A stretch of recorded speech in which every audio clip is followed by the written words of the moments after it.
The first time I knew Trevor was capable of true cruelty was a few weeks after we'd moved in together, when he found an old photograph in a box of my things. It was a picture of me and my high school boyfriend, a boy I hadn't spoken to in years.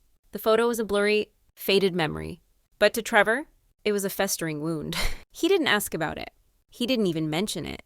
Instead, he spent the next 2 days in a silent rage, his jaw clenched so tightly I thought it might shatter, his eyes following me from room to room.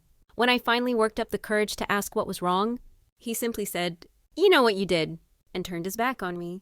I spent the rest of the night crying, begging him to tell me what I'd done, until he finally broke and screamed that I was disrespecting our home by having reminders of other men in our space. I immediately threw the photo away, but the incident was a glimpse into a darkness I would later come to know intimately. He wasn't always like that. Not in the beginning. When we first met, he was the most attentive man I'd ever been with. He'd bring me flowers for no reason, plan elaborate surprise dates, and write me long, rambling texts about how beautiful I was. His jealousy, which later became so suffocating, was a twisted kind of flattery back then. He'd time how long it took me to get home from work, but I told myself it was because he missed me. He'd go through my phone, but I was naive enough to think it was because he was so in love that he needed to know every part of me. I thought his insecurity was a sign of how deeply he cared, that I was so precious to him, he couldn't bear the thought of losing me. It never occurred to me that it wasn't about love at all. It was about control. Our life together was a series of these dramatic, emotional peaks and valleys. The highs were incredible, filled with declarations of love and promises of a future together. But the lows were brutal, silent punishments for perceived slights that only existed in his mind. The final fight came a week after my 22nd birthday. A customer at the coffee shop, a man who came in every morning for a medium black coffee, had asked for a sugar packet. I smiled, said, "It's right on the counter next to the napkins," and went back to the espresso machine. That was it. 3 words, a smile, and a customer interaction that was the most unremarkable part of my day. But Trevor, who happened to be driving by, saw the exchange. He watched from across the street as I smiled at a stranger, and in his paranoid, delusional mind, he constructed an entire affair. When I got home, the air in our small apartment was thick with a familiar, terrifying tension. Trevor was standing in the middle of the living room, his arms crossed, a muscle twitching in his jaw. My clothes were already in black garbage bags, piled in a heap by the door. "You know what you did, Jessica," he said, his voice flat, his eyes refusing to meet mine. "Don't even try to lie. I saw you," I tried to explain, to reason with him, but he was already in full psycho mode, throwing my shoes and books into the bags as if they were contaminated. I should have known. He kept muttering, "You're just like all the others." I wanted to scream, to ask what others, who had he done this to before, but he was too far gone. He just kept throwing my life away, piece by piece, into a black plastic bag until there was nothing left but me, standing in the doorway, my heart in my throat. He slammed the door behind me, leaving me on the sidewalk at 11 at night with nothing but 2 trash bags and a car that made a sound like a dying animal every time I hit the brake. The reality of my situation hit me with the force of a punch to the gut. I had $60 to my name and nowhere to go. My friends were just that, friends, not lifelines. My family was a distant, complicated mess. The first night I stayed in a motel with peeling paint and a lingering smell of stale cigarettes. The people in the next room were so loud I could hear their laughter and their moans as if they were in the same bed. I lay awake all night, curled on the worn sheets, the sound of my phone buzzing with Trevor's angry, unhinged texts. By the morning, a dozen messages had arrived, alternating between threats and declarations of love. The second night I tried a different place that was somehow even worse, with stains on the walls I didn't want to think about, and a lock on the bathroom door that was just for show. By the third night, my $60 were gone, and I found myself on my friend Kayla's couch. Kayla was kind, but her boyfriend, Mark, made it clear with every sideways glance and mumbled comment that my presence was an inconvenience. "Are you staying here again tonight?" He'd asked Kayla loud enough for me to hear, as if I were some stray dog she'd picked up. After a few days, he started leaving dirty dishes in the sink and complaining about the noise I made in the morning, making it impossible for me to feel anything but like a burden. It was a brutal education in the nature of friendship, the ones who had been so eager to party with me, to go out for drinks and gossip about our lives, were nowhere to be found when I actually needed help. My friend Sarah suddenly had a roommate who was uncomfortable with me staying. My friend Lisa's boyfriend didn't like having extra people around. It's just not a good time. They'd say, their voices filled with a false sympathy that stung more than outright rejection. The unfairness of it all was a constant, burning ache in my chest. I hadn't done anything wrong except be friendly to a customer. And now my entire life was falling apart because of Trevor's baseless paranoia. After 2 weeks of couch surfing and feeling like a charity case, I finally swallowed my pride and called my dad. Robert and I had never been particularly close, especially since he married Linda, but I figured a parent would at least offer a temporary safety net. He said yes, but I could hear Linda's voice in the background, sharp and judgmental, making comments about enabling and natural consequences, as if I were some derelict instead of his daughter in a crisis. Linda made it clear from day one that I was a temporary inconvenience. She left little notes on the counter about cleaning up after myself and using less hot water, treating me like a teenager who couldn't be trusted. Her passive-aggressive comments were relentless. It's important to learn to stand on your own 2 feet, she'd say, her eyes drilling into me, a tight, forced smile on her face. My dad just went along with it, nodding and agreeing like he didn't have a spine of his own anymore. The worst part was her nephew, Braxton, a 16-year-old kid who lived with them part-time. He had a smug, entitled attitude and a habit of making inappropriate comments. He would follow me around the house, making gross jokes that weren't even funny and trying to get me alone. When I finally told him to back off and threatened to tell Linda, his smirk evaporated, replaced by a cold, calculating look. That night, he told Linda that I was the one who had been inappropriate, that I had been hitting on him. The lie was so audacious, so twisted. I could barely believe it. But Linda, who had already made up her mind about me, ate it right up. She confronted me in the kitchen, her arms crossed, her eyes narrowed. "I won't tolerate that kind of behavior in my house," she said, her voice low and furious. She said Braxton was just a child, and that I should be ashamed of myself for taking advantage of him. I tried to explain, to tell her that he was the one who had been bothering me, but she wouldn't hear it. Her mind was made up. And my dad, he stood there the entire time, saying nothing. When I looked at him for support, for some sign that he knew his own daughter better than this, he just shrugged.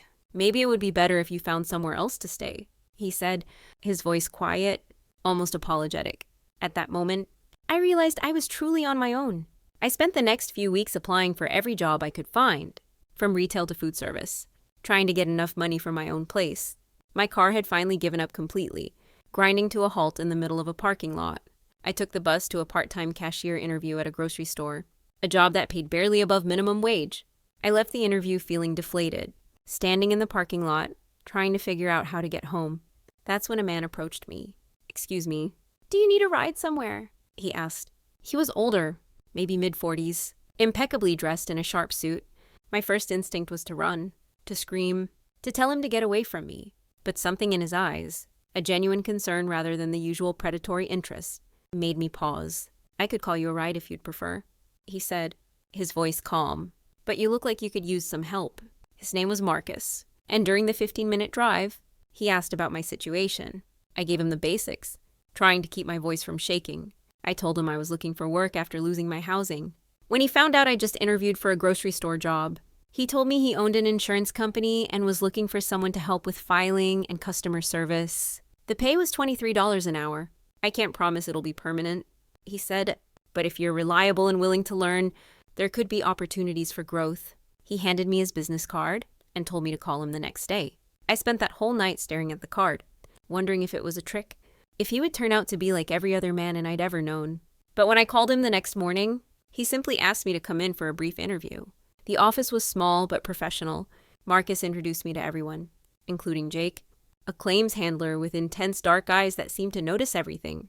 The work was simple enough, and for the first time in months, I felt like maybe things were turning around. Marcus was different from any guy I'd ever dated. He was calm and confident, generous without any expectation of a return.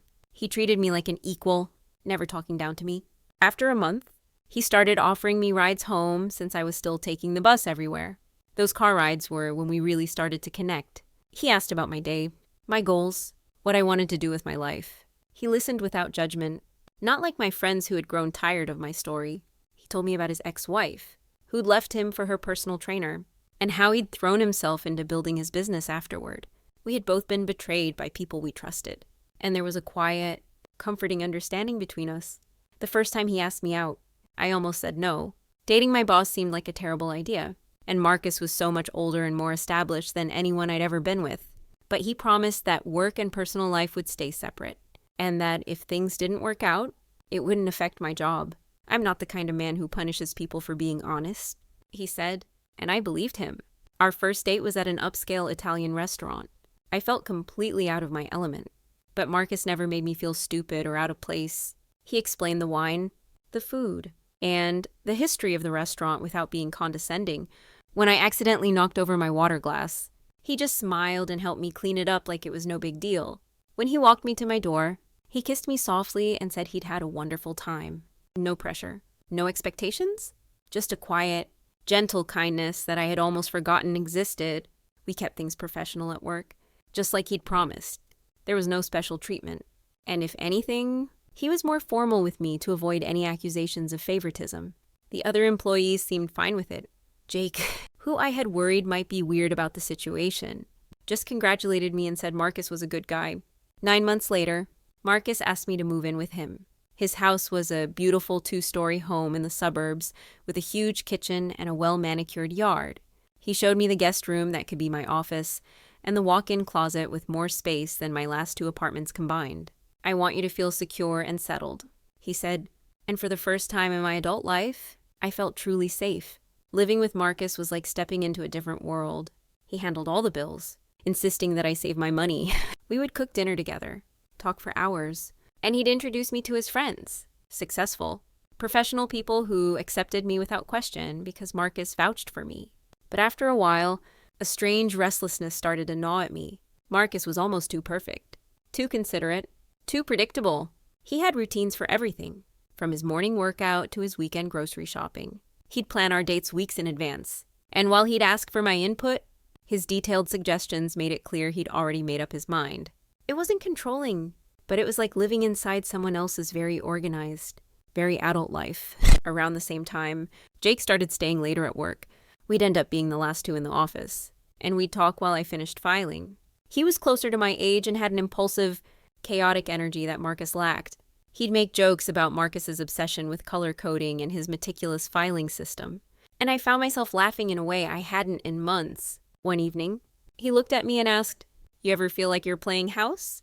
Like you're pretending to be someone you're not just because it's easier than figuring out who you actually are?" The question hit me harder than it should have, because it was exactly what I had been thinking. Marcus was offering me everything I thought I wanted: security, stability, a future, but sometimes I felt like I was suffocating in all that safety.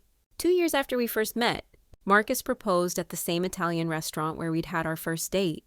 He had the ring hidden inside a dessert, and he gave this beautiful speech about how I'd changed his life. The ring was stunning, and everyone in the restaurant watched and smiled. I said yes, because what else could I say? But even as he slid the ring onto my finger, a part of me was thinking about how Jake had looked at me earlier that day when I had bent over to pick up some dropped papers. Marcus had to go to New York for a conference a few days before Christmas. He apologized repeatedly for the timing, promising to make it up to me the first 2 days he was gone. I enjoyed having the house to myself. I ate cereal for dinner and watched trashy reality TV without feeling judged. But by the 3rd day, the restlessness was back. And when Jake texted me asking if I wanted to grab a drink after work, I said yes without hesitation. We went to a dive bar near the office, the kind of place Marcus would never set foot in. Jake ordered shots of tequila and started complaining about his ex-girlfriend. "Some people just can't accept when something's over," he said, his eyes intense. "You ever feel trapped in something that looks perfect from the outside?" I should have left right then, but instead I ordered another drink and found myself talking about how I felt like I was living someone else's life. When he put his hand on my knee, I didn't move it. "Marcus doesn't appreciate what he has," he whispered, his thumb tracing circles on my leg. "He treats you like a project instead of a woman." His words felt true in that moment. He saw me as something wild, something that shouldn't be tamed. And after 2 years of being the perfect, grateful rescue case, that felt intoxicating. When Jake suggested we go back to the office to grab something he'd forgotten, I knew exactly what was going to happen. The building was empty except for the security cameras Marcus had installed after a string of break-ins. I wasn't thinking about cameras or consequences. I was only thinking about the way Jake looked at me, like I was the most desirable woman he'd ever seen. We ended up in the office bathroom. And it was quick and desperate and everything. Sex with Marcus wasn't. Jake was rough where Marcus was gentle, impulsive where Marcus was careful. For those few minutes, I felt like myself again instead of the grateful rescue case who should be happy with what she had. Afterward, as I was fixing my hair, a wave of panic washed over me. But Jake kissed me and told me it was our secret. Marcus doesn't have to know. He said, what he doesn't know won't hurt him. I nodded. Even though I knew this was the kind of mistake that would destroy everything I had built with Marcus, I drove home, planning to pretend nothing had happened. But my phone rang just before midnight, and Marcus's voice was cold and furious. I know what you did, he said without preamble. Did you forget about the fucking security cameras? Jessica. My stomach dropped. I tried to deny it, but he cut me off. I gave you everything, he said, his voice shaking with rage. And this is how you repay me. With him. In my own office, he told me to pack my things and get out, and that if I ever tried to contact him or come to his house again, he would call the police. The phone went dead, and my attempts to call back went straight to voicemail. I spent that night in my car in a gas station parking lot. When I drove by Marcus's house the next morning, my belongings were in black garbage bags on the front porch, just like when Trevor had kicked me out 2 years earlier. The engagement ring felt heavy on my finger, a beautiful, expensive symbol of the biggest mistake of my life. I reached out to Jake, who seemed thrilled. Like this was some romantic movie where we would run away together. But when I suggested we get an apartment together, he suddenly became very practical about his finances and his lease. Maybe we should take things slow, he said, which was hilarious considering we had just destroyed my entire life for a few minutes in an office bathroom. Within a week, it was clear that Jake had no intention of being anything more than a hookup. Marcus had fired him too, but Jake made it clear he blamed me for seducing him and ruining everything. Men are always ready to blame women for their own bad decisions. I pawned the engagement ring for $800, which disappeared quickly between motels and gas and food. The next few years were a blur of temporary jobs and temporary housing. I'd get hired somewhere and things would seem promising. But then I'd get restless or make a mistake or clash with a manager, and I'd be back to square one. I lived with roommates who stole my food, stayed with men who expected sex in exchange for a place to sleep, and spent more nights than I care to remember in my car. The 2009 Corolla I'd bought with the ring money had almost 200,000 miles on it and broke down constantly. Sometimes I'd run into people who knew Marcus, and I could see the recognition in their eyes when they heard my name. Word travels fast in professional circles, especially when it involves someone as respected as Marcus getting betrayed by his young employee girlfriend. I became a cautionary tale, the kind of story people told to illustrate why you shouldn't mix business with pleasure. My reputation was destroyed before I even knew I had one to lose. The worst part was how Marcus had been right about everything. He had given me stability and love and a future, and I had thrown it all away for a few minutes of excitement with someone who didn't even care about me. Every time I found myself sleeping in a Walmart parking lot, I thought about the life I could have had if I had just been grateful. I started drinking more than I should have, partly to deal with the guilt, and partly because it made sleeping in my car more bearable. I'd buy cheap wine and sit in parking lots thinking about Marcus and wondering if he ever thought about me. I finally made the mistake of reaching out to some of Marcus's former employees, people I had worked with who I thought might be willing to give me a reference. Most of them didn't respond. But the few who did made it clear that I was persona non grata. I can't get involved in that situation. One of them told me, Marcus is a good man, and what happened really hurt him. I think it's best if you don't contact me again. That's when I started calling Marcus directly. I knew it was stupid, but I was desperate and drunk, convinced that enough time had passed for him to maybe forgive me. The first few times he didn't answer, but eventually he picked up, his voice tired rather than angry. What do you want? Jessica, he asked. It's been years. What could you possibly want from me now? I tried to apologize, to explain, to tell him that I had made a terrible mistake. But Marcus just laughed, a bitter sound that had no humor in it. You think anyone wants to hire you after what you did? He said, you're a walking warning sign, a cautionary tale that people tell their friends. His words hit me like physical blows. But I kept trying to argue, you're 30 years old, he said, and you have nothing to show for it, but burned bridges and bad decisions. When exactly did all this growth happen? The last time I called him, I was sitting in my car outside a liquor store with $14 to my name and nowhere to sleep that night. I was drunk and crying and probably incoherent. But I needed him to understand that I wasn't the same person who had betrayed him. I needed him to see that I had been punished enough. Are you drunk right now? He asked. And when I didn't answer, he sighed. Jessica, Do you want to know what I really think? I think you're a fundamentally selfish person who takes and takes until there's nothing left, and then moves on to the next person who's willing to put up with you. You might not be evil, but you're a user, and users don't change just because they face consequences. That's not fair. I said, but even as the words came out, I wondered if maybe he was right. I loved you, I told him, but he just laughed that bitter laugh again. No, you didn't. He said, you loved what I could give you? You loved the security and the stability and the lifestyle, but you never loved me. If you had, you wouldn't have been able to do what you did, and then he hung up. And this time when I tried to call back, the number was disconnected. So here I am, 30 years old with a car that barely runs and a pattern of self-destruction that I can't seem to break. Everyone was right about me, Trevor. Linda, Marcus. I have this talent for taking good situations and finding ways to ruin them. I tell myself it's because I never learned how to be okay on my own, but maybe that's just another excuse. Marcus is probably married again by now, to someone who deserves the life I had and lost through my own stupidity and selfishness. And I'm here in a Walmart parking lot, hoping the security guard doesn't notice me, wondering how much longer I can keep pretending that things are going to get better when I'm the common denominator in every disaster that's ever happened to me.